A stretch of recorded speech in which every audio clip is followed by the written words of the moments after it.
Muy bien, señores alumnos, tengan ustedes muy buenas tardes. Eh, en la presente videoconferencia vamos a exponer el tema de la concepción formal, las inferencias y sus clases, que es un tema bastante abstracto, por lo que es importante explicar a efectos de desarrollar una mejor comprensión en estos conceptos en cuanto a la lógica.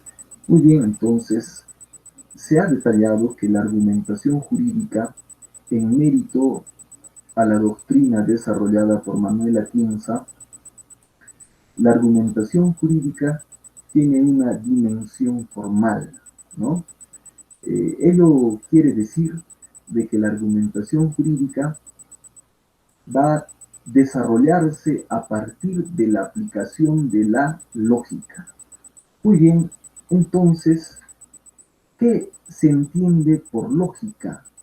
La lógica debe de entenderse como un razonamiento estructurado, un razonamiento válido a partir de la presencia de elementos como premisas y conclusiones. Muy bien, entonces a partir de esa conceptualización tenemos que la lógica se presenta a través de una estructura del pensamiento, a través de una estructura del buen razonamiento. Muy bien, entonces para considerar que un argumento sea lógico, este argumento debe de cumplir con esa estructura, ¿no? Aquí en la diapositiva ustedes pueden observar que el argumento, para que sea válidamente lógico, debe de contener los siguientes elementos: premisas y una conclusión, ¿no? Debe de existir una premisa mayor, debe de existir una premisa menor, y sobre la base de esos dos elementos se debe de emitir una conclusión. Esa operación, esa relación entre la premisa y entre la conclusión se va a denominar como inferencia. Entonces la inferencia va a ser la relación que existe entre las premisas y la conclusión, ¿no es cierto? Muy bien, entonces prosigamos.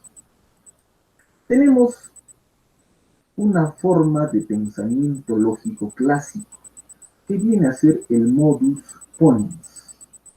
¿En qué consiste el modus ponens? ¿No? Es un razonamiento deductivo, una inferencia lógicamente válida que tiene la siguiente estructura. Para ello les he traído un esquema que ustedes pueden observar en las diapositivas. Tenemos un ejemplo en el cual ustedes van a poder observar una proposición condicional. La proposición condicional es un enunciado que se va a integrar a partir de un enunciado, digamos, que se va a caracterizar por ser el ascendente, ¿no? Luego tiene otro elemento importante que viene a ser el enunciado consecuente. Muy bien, pero lo vamos a entender mejor con la explicación a partir del ejemplo. Muy bien, como proposición condicional tenemos el siguiente enunciado: el juez que cometa prevaricato será condenado con una pena mínima de 1 año, ¿no?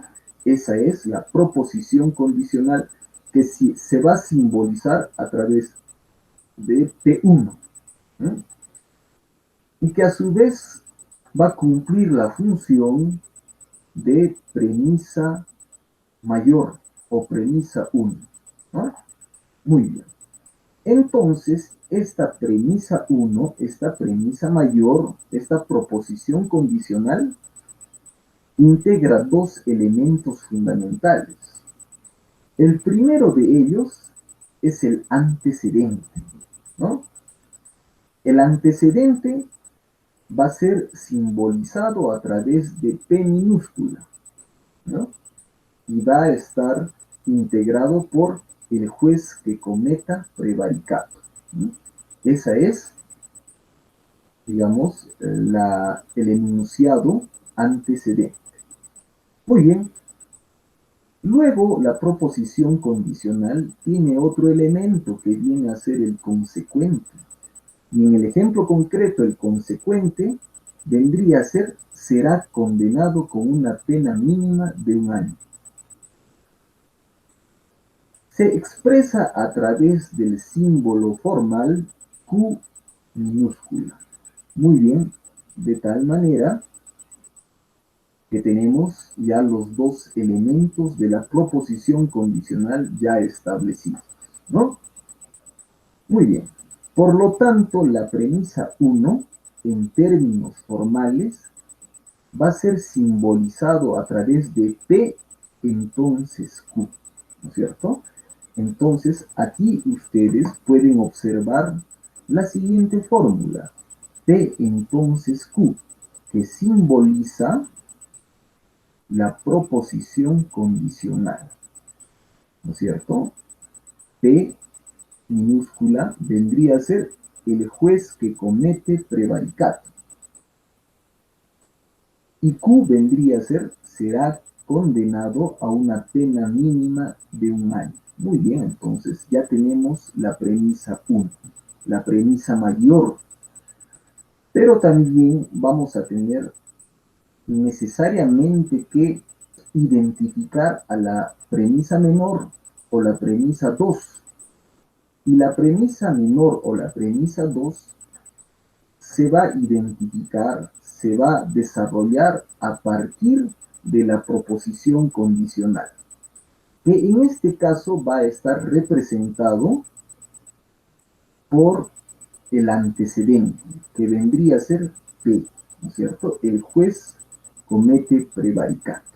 Muy bien, entonces ese sería el segundo elemento, ¿no es cierto?, de este razonamiento lógico modus ponens.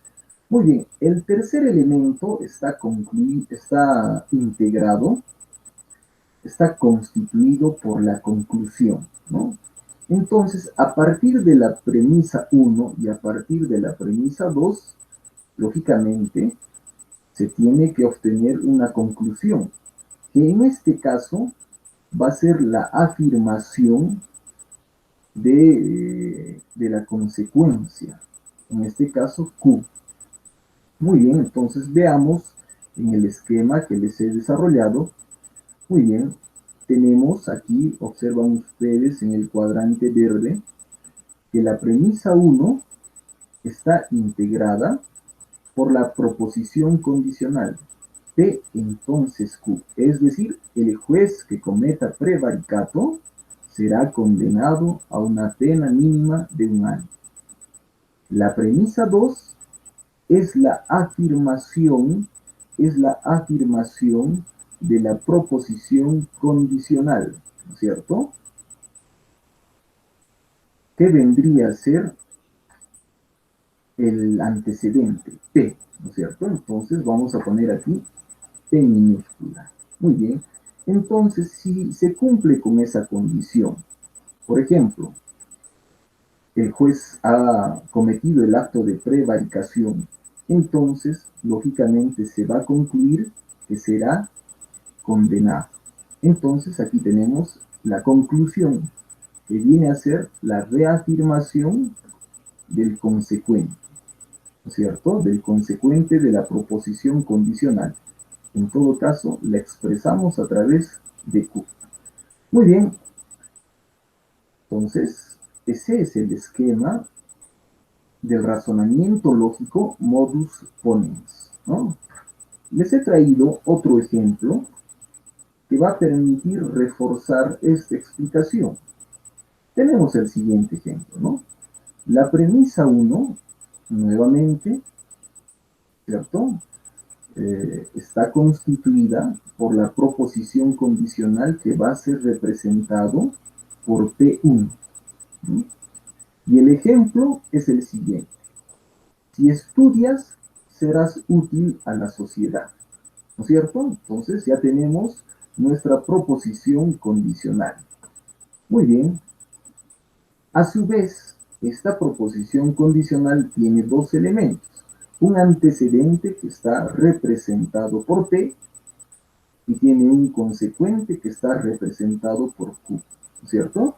El antecedente es si estudias. Y el consecuente sería serás útil a la sociedad.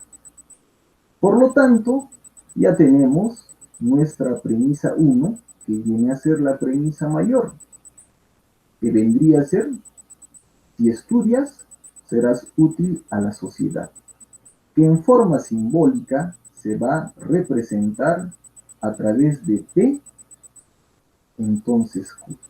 ¿Mm? Luego tenemos la premisa menor o premisa 2, que va a ser la afirmación del antecedente de la propuesta condicional, que en este caso sería si estudias, ¿no? Entonces, en el ejemplo se tiene que Carlos o X persona estudió. Por lo tanto, si se cumple con esa condición, entonces se va a tener una conclusión armónica, una conclusión relacionada con esas dos premisas. De tal manera que si ustedes observan el esquema, podemos observar que la conclusión se refiere a la afirmación del consecuente de la proposición condicional, ¿no? Que formalmente va a ser simbolizado a través de Q minúscula. Muy bien, entonces, observando, recapitulando el cuadrante verde, podemos observar que los elementos de este razonamiento lógico están integrados, ¿no es cierto? Están constituidos a partir de tres elementos. Premisa mayor o premisa 1, premisa menor o premisa 2, y finalmente tenemos a la conclusión, ¿no? Muy bien, prosigamos con el siguiente tema. Entonces, a partir de, esa, de ese razonamiento lógico de modus ponens, ¿no es cierto? Podemos advertir de que este razonamiento tiene muchas desventajas, ya que al momento de aplicar un razonamiento jurídico real, este razonamiento queda reducido porque en un razonamiento jurídico de naturaleza real, el órgano jurisdiccional representado en el juez que hace justicia, este no solamente va a tener que construir y justificar su razonamiento a partir de este esquema formal, porque ello traería una serie de limitantes, porque en la realidad, lógicamente, intervienen otras variables que pueden atenuar de repente el caso concreto, ¿no? Muy bien, de tal manera que la inferencia deductiva, ¿no es cierto?, que se encuentra en el razonamiento que hemos observado, debe de complementarse con otros tipos de razonamiento lógico. Y para ello los estudiosos, juristas de la argumentación jurídica, han desarrollado sus estudios para tratar de encontrar un razonamiento que no solamente se limite a este esquema formal, sino que integre otras variables, ¿no? Esa ha sido la preocupación y sigue siendo la preocupación de los estudiosos juristas de la argumentación jurídica, ¿no? Muy bien, tal es así, tal es así que se ha descubierto otras formas de pensamiento lógico que han sido bautizadas como las lógicas divergentes, ¿no? Tratando de encontrar una forma de razonamiento que, vuelvo a decir, integre la mayor cantidad de variables en un caso jurídico concreto y sobre esa base tener una conclusión válida en términos reales, ¿no? Muy bien, bajo ese enfoque se ha construido en 1950 la lógica de las normas. ¿Mm? La lógica de las normas es conocida también como la lógica deóntica, que consiste en lo siguiente. ¿Mm? Existe un problema que se ha identificado, ¿no? Y ese problema consiste en que las normas jurídicas no pueden entenderse como verdaderas ni falsas, que más bien las normas jurídicas se entienden como válidas o inválidas, como eficaces o ineficaces.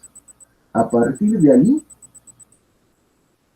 se derrumba toda esa estructura lógica que ha tratado de aplicarse al razonamiento jurídico. Pero para salir de esa dificultad, la lógica deóntica sostiene lo siguiente, ¿sí? Que ya no se hable, digamos, de normas, sino que se hable de proposiciones de normas, lo cual va a permitir hablar de proposiciones de normas que esta vez sí van a poder tener la categoría o ser calificadas como verdaderas y falsas. Ello lo vamos a entender con el ejemplo, ¿no? Según el derecho, el juez comete prevaricato y es condenado por tal situación, ¿no? Pero lamentablemente, el órgano jurisdiccional representado por un juez no destina su tiempo a armar una argumentación de esa naturaleza, en el sentido de que primero busca construir proposiciones de normas, sino que el juez en forma directa ya aplica las normas jurídicas. Por lo tanto, este razonamiento de lógica deóntica también empieza a desmoronarse, ¿no? Muy bien, la lógica, en este caso la lógica deóntica, también empieza, digamos, a tener dificultades, ya que sus conclusiones no toman en cuenta principios del derecho, no toma en cuenta de repente otras categorías máximas que el derecho sí reconoce, como son los valores, la ética, la equidad, la justicia. Entonces, la lógica deóntica también reduce su aplicación, ¿no?, a un esquema formal. Pero vuelvo a repetir, en la práctica tiene que complementarse este razonamiento, tiene que complementarse con otras estructuras, digamos, del razonamiento, que seguramente lo vamos a desarrollar más adelante. Muy bien, prosigamos.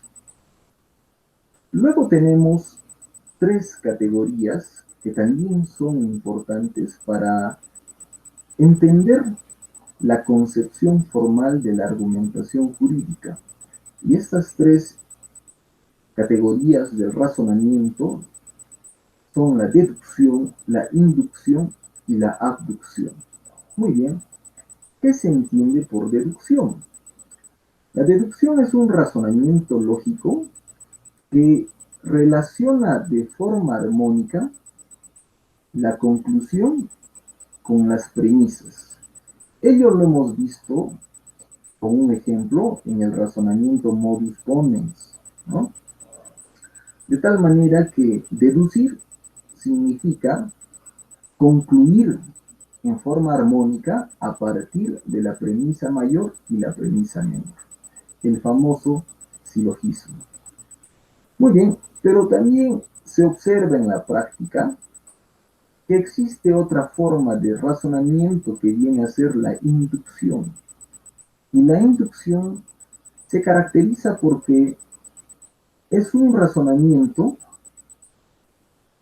que implica probabilidad, ¿no? ¿Cómo se entiende esto? Ello lo vamos a explicar a través del siguiente ejemplo. Todos los cuervos observados hasta el momento han sido de color negro. ¿Mm? Por lo tanto, todos los cuervos son negros. Y la conclusión, en principio podría ser que el próximo cuervo que se observe no sea negro. Es decir, la conclusión que se obtiene a partir de un razonamiento inductivo no necesariamente tiene que ser 100% certero, verdadero, sino que dentro de un razonamiento inductivo existe la posibilidad, la probabilidad de que esa conclusión no se cumpla, ¿no es cierto? Otro ejemplo, Juan asesinó y es condenado. ¿Mm? Carlos asesinó y es condenado. Esther asesinó y es condenada. Mónica asesinó y también es condenada. Por lo tanto, la conclusión válida desde el enfoque del razonamiento de la inducción sería la siguiente. Es probable que todos los asesinos sean condenados. De tal manera que ahí ustedes observan que existe una conclusión a manera de probabilidad, porque en un razonamiento inductivo no se puede certificar al 100% esa conclusión. Existe margen, digamos, de error, ¿no? Entonces, ello es el razonamiento de la inducción. Luego tenemos otro razonamiento que viene a ser el razonamiento de la abducción. Y la abducción ha sido desarrollado, planteado por Charles Sanders Peirce, ¿no? Quien logró identificar este razonamiento a partir de concebir dentro de la premisa mayor y la premisa menor, puede darse una idea, digamos, la más llamativa, que puede servir para generar una mejor conclusión, mucho más válida, mucho más integral. Pero también lo vamos a entender a través del siguiente ejemplo. El robo del caballo se produjo durante la noche. Nadie oyó ladrar a los perros durante la noche. A partir de ello surge una idea, ¿no? Novedosa, interesante. Los perros solo suelen ladrar a los forasteros. Por lo tanto, el ladrón del caballo no pudo ser un forastero, tuvo que ser alguien de la casa. Este tipo de razonamiento generalmente se aplica en la práctica del derecho, sobre todo en el momento de la investigación preliminar, en un caso penal, ¿no? Donde el detective, donde el investigador privado tratan de inspirarse sobre la base de esas premisas ya establecidas, tratan de elucubrar una idea que se integre a esas premisas y que sirva lógicamente para complementar, ¿no? Muy bien, ahora vamos a hablar sobre los argumentos jurídicos y sus clases, ¿no? Entonces,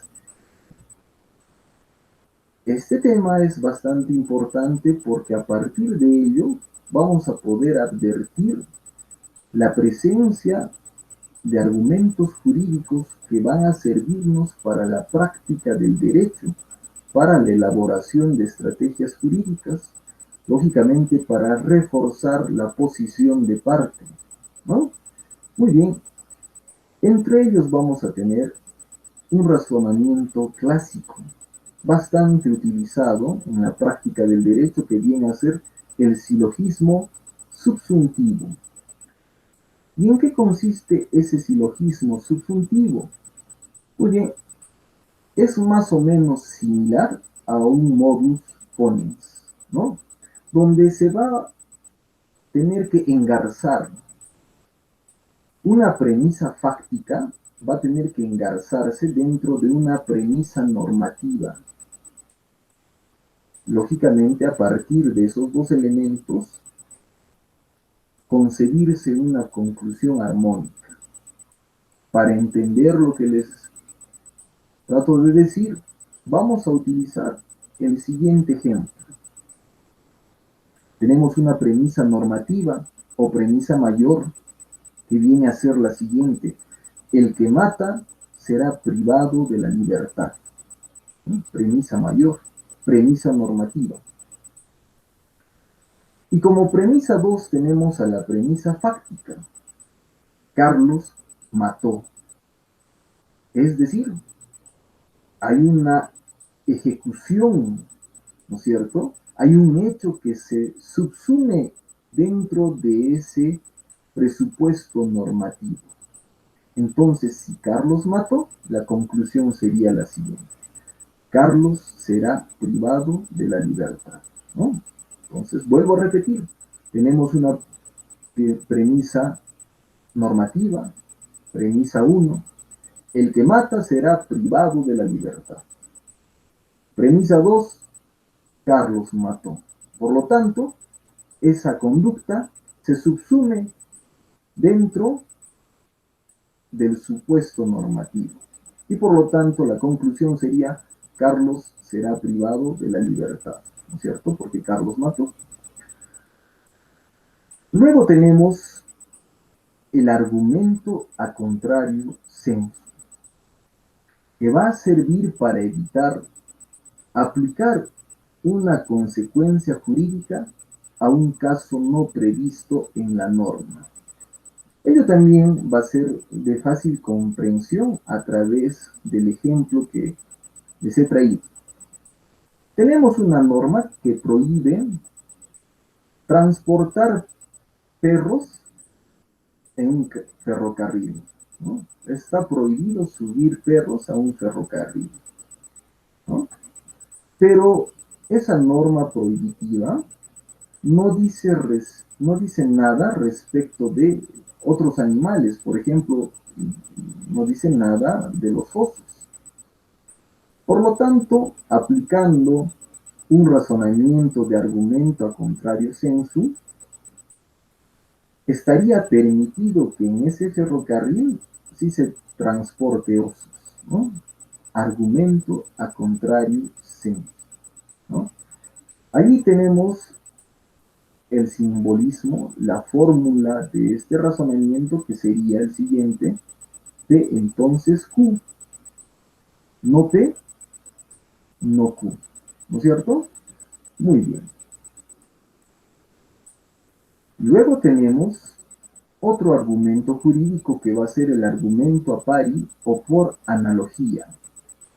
Muy bien, ¿a qué se refiere esto? Se refiere a que si la norma que prohíbe que se transporten perros en un ferrocarril deba de interpretarse en un sentido similar para otros animales domésticos o finalmente otros animales de mayor envergadura. ¿Por qué? Porque son similares a un animal que vendría a ser el perro.